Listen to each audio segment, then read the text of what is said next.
If you need to turn your brain on, cross your midline. Substitution. Remember we've talked like, well, that's not true. That was in my geometry class. Never mind. Think substitution. If you are playing a sport, who plays a sport in here? What do you play?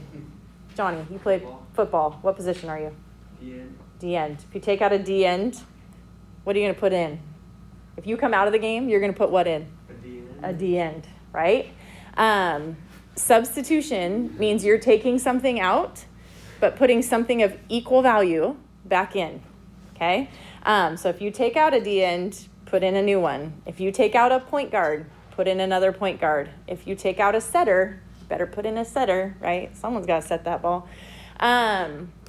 So that's how substitution's going to work. And you've done this. This is not new. You know how to do this. So I walked you through the steps here. 1, 2, and 3 are the steps for how you do substitution. And this word is my favorite word. I will say it over and over and over again. We have to isolate a variable, meaning get the variable by itself. Okay, get y by itself typically. You can get x by itself if that makes more sense. Once you've isolated, then you can take that and plug in your expression into the other equation. So once you've gotten y equals something, take that something and drop it in place of the y, okay? And then you'll solve and find your solutions. So if you look at this first example here, solving by substitution, the first thing you have to do is isolate a variable in one of your equations. Do you have an isolated variable right now? Yeah. Which one? Y. The y in the second equation, right? So if I know what y equals, hi, Mrs. Van Dyke, I can take what y equals, which is this, right? I can take out a y and put that in. So what I'm going to do is I'm going to get rid of this y in my other equation, and I'm going to put this in its place because I know they are equal, okay? Then I'm not changing the value of my setup. So it's going to look like this. It's going to be, I'm going back to this original equation here, 4x plus 3 times my y value equals 4, right? That's the equation. But now instead of writing a y right there, I'm going to write 2x minus 7 right there. Okay? Take out the y, put in the 2x minus 7. And now from here, you solve. Now remember, your solution to these is a point. So don't just solve for x. You need an x and a y, and you name it as a point. So I'm going to do that. I'm going to start by distributing here. So it's 4x plus 6x minus 21 equals 4. Simplify that. So 10x, I'm going to add 21 to both sides. So 10x equals 25. And then I'm going to divide by 10. And I get x equals 2.5. Okay, I don't care if you leave it as a fraction. You could call it 5 halves. I usually just put it as a decimal because I feel like that's what most do. So that's my x value. I'm not done. What do I do next? Plug that in. Okay, and there's always one that's easier to plug it. That's not true. Most of the time, there's one that's easier to plug it into. What's the easiest place to plug in my 2.5 right now? The second equation, the y equals, right? So I'm going to take this 2.5 and I'm going to drop it in here. Y equals 2 times 2.5 minus 7. So y equals 5 minus 7, which is negative 2. Okay, so now I have an x and a y. I would love it if you would write that as a point. 2.5 negative 2 is your solution. You have an x value and a y value. So that is the point where those two lines are going to meet on our graph. Questions on that? Okay. Take it up a notch. What's your first step when solving by substitution? Isolate one of the. Isolate. Do we have an isolated variable? No. No. How can we get an isolated variable? take away the 2x, right? The easiest variable to isolate is the one that has a coefficient of 1. So if you have a coefficient of 1, make that your isolated variable, okay? So to isolate my y, I would take away 2x. So now I have y equals negative 2x plus 10.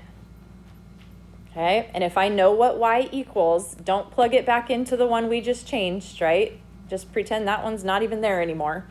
You're going to plug that y value, negative 2x plus 10, where? Right behind the 4, in place of the y. Okay, that's going to go here. So it's going to be 3x plus 4 times my y value equals 12. That y value is negative 2x plus 10. Okay, so we're just dropping it in, and now do the algebra. So distribute that 4. 3x, not plus, that's going to be minus 8x plus 40 equals 12. That becomes what? 3x minus 8x? Negative 5x. And then I'm just going to take away the 40 at the same time. So negative 5x equals, well, this one comes out to a funky number too. Can't keep it simple, huh? Negative 28. So divide by a negative 5, and we get x equals, that comes out to 5.6. It's real tempting to stop right there, but we need a y value. What do? Plug it in. So 5.6 is going to go right here. So y equals negative 2 times 5.6 plus 10. Okay, negative 2 times 5.6 plus 10 comes out to, you may use your calculator for these, by the way, a negative 1.2. So your answer is 5.6, comma, negative 1.2.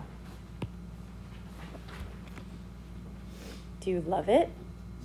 Love substitution. Love substitution. Elimination's even better. I love elimination's my favorite. Okay, letter C, you try.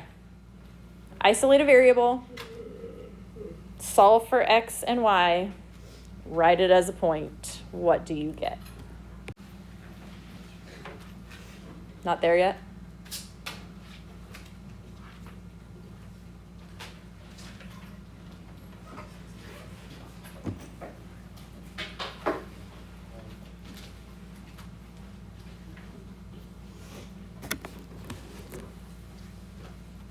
Chris, what'd you get? 6'2". Yes. That's how tall my sister-in-law is. Anyone 6'2" in the room? My brother's 6'7". My sister-in-law's 6'2". Her sister's 6'3". My family are giants. Just giants. Okay. Negative x plus 3y equals 0. So the first thing we want to do is we want to isolate. What are you going to isolate right now? You could do y. It's going to be ugly. You're not going to enjoy that. I would do the black equation. The negative x is probably the easiest because you can divide by a negative 1 very easily, right? So if I take away a 3y from both sides, I get negative x equals negative 3y, but we want it to be a positive, so divide by negative 1. So you get x equals 3y. Okay, so what happens then is we're going to take out the x in our second equation and put in the 3y. Okay, so in that red equation, it's going to be 3 times, drop in your 3y that we got from the black equation, plus 4y equals 26. So this one's a little bit backwards, right? We isolated an x instead of a y. That's totally fine. Okay, do the one that makes more sense. So 9y plus 4y, not 14y, 4y equals 26. So 13y equals 26. Divide by 13. So y is 2. Okay, and then once you know what y is, you can go back to the equation that you rearranged. I would plug it in right here. You can plug it in up here, but it's easier if you just do the one that already has the x isolated. So 3 times 2 is your x value. So x is 6, okay? But keep in mind, even though we solved for y first, it's not 2, 6, right? It's the x value first and then the y value. So your answer is 6, 2, and you're done. Any questions on that? Okay, here's where this really comes into play, and you can use this in life in a lot of situations. Example 2, they give you a word problem. And it says CDs at a store. CDs are non-existent anymore, huh? We need to change this question. CDs cost $15.49 each, which is why they're not existent anymore, because nobody will pay that for a full CD when they only want 2 of the songs.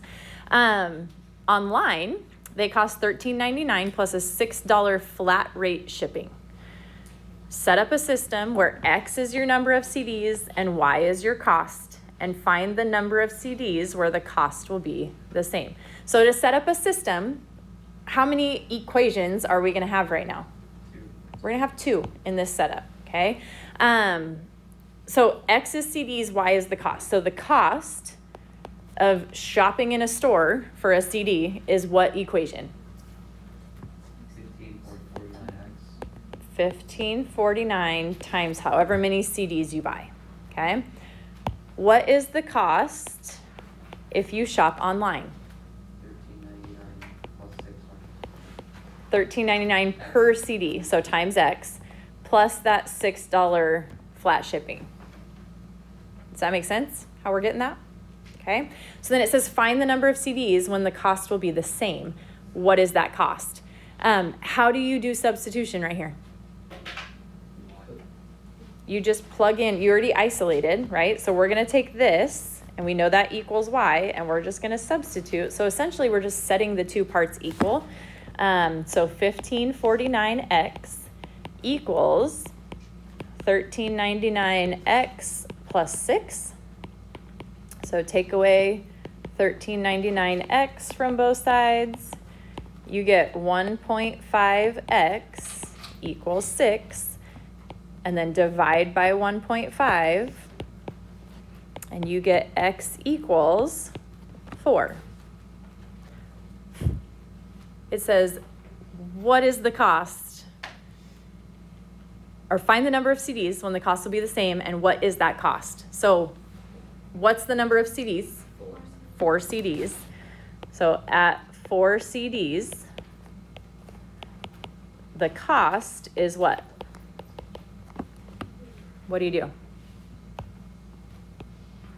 Take that 4 and plug it into one of those equations, right? So 1549 times 4, the cost is $61.96.